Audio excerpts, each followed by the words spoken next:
आज की कथा बड़ी ही दिलचस्प और सीख देने वाली है, तो बने रहिएगा अंत तक। बहुत समय पहले काशी को शिक्षा की नगरी के नाम से जाना जाता था। उस समय यह परंपरा होती थी कि प्रत्येक बालक जो ब्राह्मण के घर में जन्म लेता था, उसे काशी जाकर वेदादि शास्त्रों का अध्ययन करना होता था।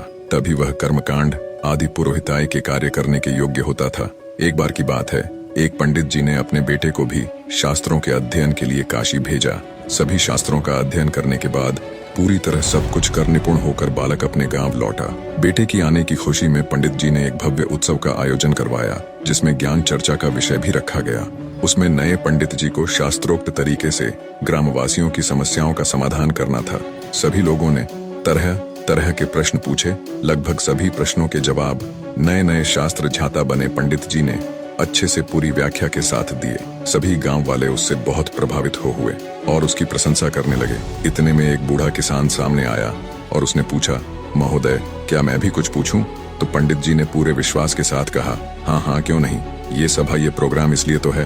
किसान बोला, ठीक है, तो बताइए, पाप का गुरु कौन है? पंडित जी ने अपने विवेक पर जोर दिया, परंतु इसका उत्तर नहीं मिला। सोचा, बहुत से गुरुओं के बारे में सुना है, पर यह पाप का गुरु किस खेत की मूली है, इसके बारे में तो कभी नहीं सुना। लगता है मेरा ज्ञान अभी संपूर्ण नहीं हुआ है। और वह वहीं से वापस काशी को रवाना हो गए। काशी जाकर उन्होंने अपने सभी गुरुओं से पूछा, लेकिन इस प्रश्न का जवाब उन्हें कहीं से नहीं मिला। हताश और निराश होकर इस बार पंडित जी अपने अंतिम गुरु के पास गए तो उन्होंने कहा, वत्स, इसका जवाब तुझे एक पापी ही दे सकता है। पंडित जी की आंखें आशा से चमक उठी। उन्हें लग रहा था कि अब उनको इस प्रश्न का उत्तर मिल जाएगा। उन्होंने तुरंत पूछा, ऐसा पापी कौन है और कहाँ मिलेगा? गुरुदेव बोले, मैं तो किसी पापी को नहीं जानता, लेकिन एक वैश्या है, वह तुम्हारे इस प्रश्न का जवाब दे सकती है।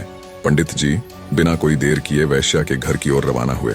पंडित जी को आता देख वैश्या ने स्वागत में ताना कसते हुए कहा, ज्ञान के साधक, आज अज्ञान की सेवा में कैसे? पंडित जी ने स्वाभिमान पूर्वक कहा, हे देवी, मुझे आपसे केवल अपने एक प्रश्न का उत्तर चाहिए और उसका उत्तर केवल तुम ही दे सकती हो, इसलिए तुम्हारे पास आना पड़ा। मुस्कुराते हुए वैश्या बोली, पूछिए महाशय, ऐसा कौन सा प्रश्न है जिसका जवाब केवल मैं ही दे सकती हूँ? पंडित जी बोले, मैं जानना चाहता हूँ कि पाप का गुरु कौन है। वैश्या ठहाका लगाकर हंसी और फिर गंभीर होकर बोली, महाशय, इसके लिए आपको कुछ दिन यहाँ रहना पड़ेगा। अब पंडित जी इस प्रश्न के उत्तर में पहले ही काफी भटक चुके थे, इसलिए उन्होंने वैश्या की बात मानकर वहाँ रहना स्वीकार कर लिया। लेकिन पंडित जी बोले, हे देवी, मैं यहाँ रह तो लूंगा, लेकिन खाना पानी अपने खुद के हाथ का बनाया हुआ ही लूंगा। वैश्या बोली, जी अवश्य। इस तरह 4 दिन बीत गए। प्रतिदिन पंडित जी खाना बनाते और अपनी पेट पूजा करते थे। आखिर परेशान होकर पंडित जी ने वैश्या से पूछ ही लिया, हे देवी, मुझे मेरे प्रश्न का जवाब कब मिलेगा? वैश्या बोली, थोड़ा धैर्य धारण कीजिए महोदय, बस 1 दिन की और बात है। उसी दिन पंडित जी का खाने पीने का सामान भी खत्म हो गया। वैश्या का ठिकाना गांव से काफी दूर था। भयंकर गर्मी और चिलचिलाती धूप देखकर पंडित जी ने सोचा, अभी तो बहुत गर्मी है, सूर्य ढल जाएगा, तब शाम को बाजार जाकर सामान लाऊंगा। और भूखे पेट ही काम में लग गए। सुबह से भूखे पंडित जी अपनी पोथियों के पन्ने पलट रहे थे।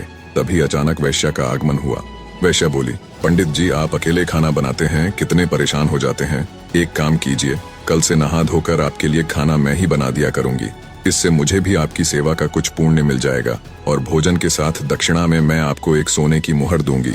पहले तो पंडित जी ने आनाकानी की, किंतु मुफ्त का खाना और साथ में सोने की मुहर का विचार कर वैश्या का प्रस्ताव मान लिया। उसी दिन शाम को वैश्या ने तरह तरह के पकवान बनाए और उसकी सेवा में उपस्थित हुई। भोजन का थाल पंडित जी के सामने परोसा गया, लेकिन जैसे ही पंडित जी ने खाने के लिए अपना हाथ आगे बढ़ाया, वैश्या ने थाल पीछे खींच लिया। वैश्या के इस व्यवहार से पंडित जी क्रोधित हो गए और तिल मिलाकर बोले, ये क्या मजाक है? वैश्या ने विनम्रता पूर्वक कहा, श्रीमान, यही आपके प्रश्न का उत्तर है। पंडित जी, मैं कुछ समझा नहीं। वैश्या ने समझाते हुए कहा, महाशय, क्या केवल स्नान कर लेने मात्र से कोई पवित्र हो जाता है? क्या मेरी अपवित्रता केवल इतनी ही है जो केवल स्नान करके मिटाई जा सकती है? नहीं, लेकिन मुफ्त के भोजन और स्वर्ण मुद्राओं के लोभ में आप अपने वर्षों के नियम को क्षण भर में नष्ट करने के लिए तैयार हो गए। यह लालच ही पाप का गुरु है श्रीमान। पंडित जी को अपना जवाब मिल चुका था।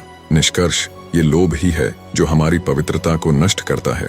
अब वो किसी भी रूप में हो सकता है, धन दौलत, चाहना आदि आदि। कहा गया है, ये लोभ कोई छोटी चीज नहीं बल्कि काल का पुत्र है, इसलिए इससे जो बच गया वो पार उतर गया।